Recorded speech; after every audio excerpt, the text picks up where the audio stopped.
কি লিখা আছে ৰাজ্যসভাৰ সাংসদ শ্ৰীযুত কামাখ্যাত আছে সাংসদ পুঁজিৰ পৰা অনুমোদন দিয়া 10 লাখ টকাৰে শিৱসাগৰ সুইমিং ছ'চাইটি প্ৰশিক্ষণ কেন্দ্ৰ পকিবেৰা সাঁতোৰ সন্থাৰ সভাপতি শ্ৰী ৰঞ্জিত বৰগোহাঁইদেৱে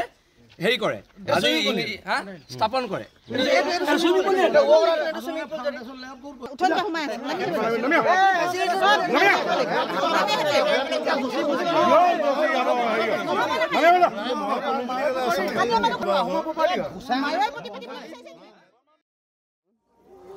যোশী উপাধিৰ মানুহে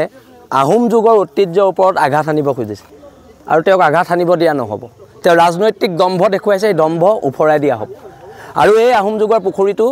সংৰক্ষিত হৈ থাকিব লাগিব আৰু এইটো আমাৰ নিজৰ পুখুৰী আমি ইয়াত মেডাম মেফি পাতোঁ মেডাম মেফিলে আৰু বেছি দিন নাই আমি মেডাম মেফি প্ৰস্তুতি ইতিমধ্যে চলাই আছোঁ কিন্তু এটা কথা স্পষ্ট যদি প্ৰশাসনে আজি এই ৱালখন ভাঙি নিদিয়ে তেতিয়াহ'লে আজি শিৱসাগৰ টাউনৰ ৰাইজে এখন ৱাল ভাঙি পেলাব আমি বাৰে বাৰে প্ৰশাসনক অনুৰোধ কৰি আছোঁ আৰু আমাৰ এই সৰলতাক যাতে প্ৰশাসনে দুৰ্বলতা বুলি নাভাবে তাৰ বাবে প্ৰশাসনৰ ওচৰত দাবী জনাইছোঁ আৰু এই যোশী উপাধি ব্যক্তিজনৰ লগত আজি কামাখ্যা প্ৰসাদ তাছাৰ ডাঙৰীয়াৰ লগত মোৰ ফোনত কথা বতৰা হৈছে তেওঁ কৈছে যে মই সুইমিং ছ'চাইটিৰ কাৰণে 10 লাখ দিয়াটো হয় কিন্তু মই আহোম যুগৰ ঐতিহ্যত আঘাত আনিবলৈ 10 লাখ টকা দিয়া নাই মই আহোম জনগোষ্ঠীক যথেষ্ট শ্ৰদ্ধা কৰোঁ আৰু ইয়াৰ ওপৰত মই তদন্ত ঘোষণা কৰিম বুলি ইতিমধ্যে কামাখ্যা প্ৰসাদ তাছাই আমাক কৈছে এতিয়া কথাটো হ'ল যে এই ৱালখন আজিৰ ভিতৰত ভাঙিব লাগিব আৰু যদি নাভাঙে শিৱসাগৰ ৰাইজে ইয়াৰ খিলঞ্জীয়া ভূমিপুত্ৰ জনগণে এখন ভাঙি দিব আৰু এইবিলাক গুণ্ডামী অনা অসমীয়া মানুহৰ পুনৰ শিৱসাগৰ আৰম্ভ হৈছে আৰু তাৰ বিৰুদ্ধে এখন ডাঙৰ কিন্তু দীঘলীয়া সংগ্ৰাম হ'ব আৰু এই ৱালখন য'ত বনাইছে যদি তদন্ত হয় কিমান বিয়োগম মিউনিচিপালিটি বিষয়া জেললৈ যাব আৰু আমি কেছ কৰাৰ সিদ্ধান্ত লৈছোঁ আৰু কিমান বিয়োগম মিউনিচিপালিটিৰ ইঞ্জিনিয়াৰ জেললৈ যাব তাৰ হিচাপ কৰিব নোৱাৰিব কিন্তু 1714 পৰা 1744 চনৰ ভিতৰত স্বৰ্গদেউ ৰুদ্ৰসিংহৰ শাসনকালত নিৰ্মাণ কৰা এটা ঐতিহাসিক পুখুৰী শিৱসাগৰ মাজমজিয়া গোহাঁইচুকত অৱস্থিত এই ঐতিহ্যৰ ওপৰত কুঠাৰাঘাত হৈছে ৰাঘৱেন্দ্ৰ যোশী নামৰ এজন ব্যক্তিয়ে এটা সংস্থাৰ নাম লৈ ইয়াত দালালি কৰিছে 2 নম্বৰী কৰিছে আৰু তেখেতে চাহেৱালা নামৰ এজন কোম্পানীৰ ঠিকাদাৰৰ লগত লগ লাগি ইয়াত এটা পইচা সৰলকি কৰাৰ প্লেন কৰিছে আৰু এটা সংস্থাক জনমানসৰ হেয় প্ৰতিপন্ন কৰিবৰ কাৰণে তেখেতে প্ৰয়াস কৰিছে গতিকে মই সকলো পক্ষকে এই ক্ষেত্ৰত বিহিত ব্যৱস্থা গ্ৰহণ কৰিবৰ কাৰণে আমি অনুৰোধ জনাইছোঁ আৰু প্ৰশাসন আৰু শিৱসাগৰ মিউনিচিপালিটিক আমি দাবী উত্থাপন কৰিছোঁ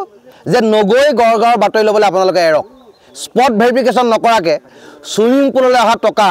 ঐতিহ্যৰ ওপৰত আপোনালোকে খৰচ কৰিছে এই ক্ষেত্ৰতো আপোনালোকৰ ওপৰত প্ৰশাসনিক বিহিত ব্যৱস্থা গ্ৰহণ কৰিব লাগে ৰাইজে সিদ্ধান্ত লৈছে বিষয়াৰ ওপৰত কেছ কৰা হ'ব কামাখ্যাদাৰ লগত যোগাযোগ কৰা হৈছে কামাখ্যাদাক এটা কথা জনাইছে যে মই যি পুঁজি দিছিলোঁ সেই পুঁজি ছুইমিং পুল ডেভেলপমেণ্টৰ কাৰণে দিছিলোঁ ঐতিহ্যৰ ওপৰত আঘাত নিবৰ কাৰণে দিয়া নাই ৰাঘৱেন্দ্ৰ যোশী যিজন ব্যক্তি এই দুষ্কাৰ্য কৰিছে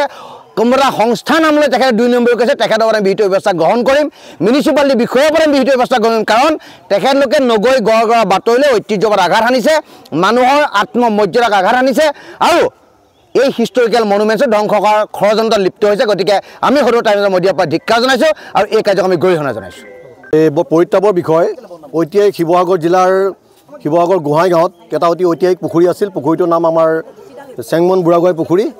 আৰু এই পুখুৰীটোৰ পাৰতে আমাৰ বিভিন্নজনে আজি বহুত দিন ধৰি ইয়াত বসবাস কৰি আছে ইয়াত পুখুৰীপুৰীয়া বুঢ়াগোহাঁই বসবাস কৰিছিল আৰু তেখেতৰ নামেৰে এই পুখুৰীটো নামাকৰণ কৰা হৈছিলে বৰগোহাঁই চেংমন বুঢ়াগোহাঁই পুখুৰী আৰু ইয়াৰ লগতে মৈদাম আছে কিন্তু শেহতীয়াকৈ স্থানীয় ৰাইজে এই পুখুৰীটোৰ কাষতে পুখুৰীটোৰ লগতে লাগি এটা সময়ত আমাৰ ছাত্ৰ ছাত্ৰীসকলৰ সুবিধাৰ কাৰণে সাঁতুৰিবৰ কাৰণে এটা ব্যৱস্থা কৰিছিলে আৰু সেই ভিতৰৰ ব্যৱস্থাৰ কাৰণে কিছু সেই পুখুৰীটোৰ এটা অংশ তেখেতলোকে অলপ ব্যৱহাৰ কৰিছিলে কিন্তু পৰৱৰ্তী পৰ্যায়ত লাহে লাহে তেওঁলোকে কোনো ধৰণৰ নিয়ম নীতি নামানি তেওঁলোকে মানে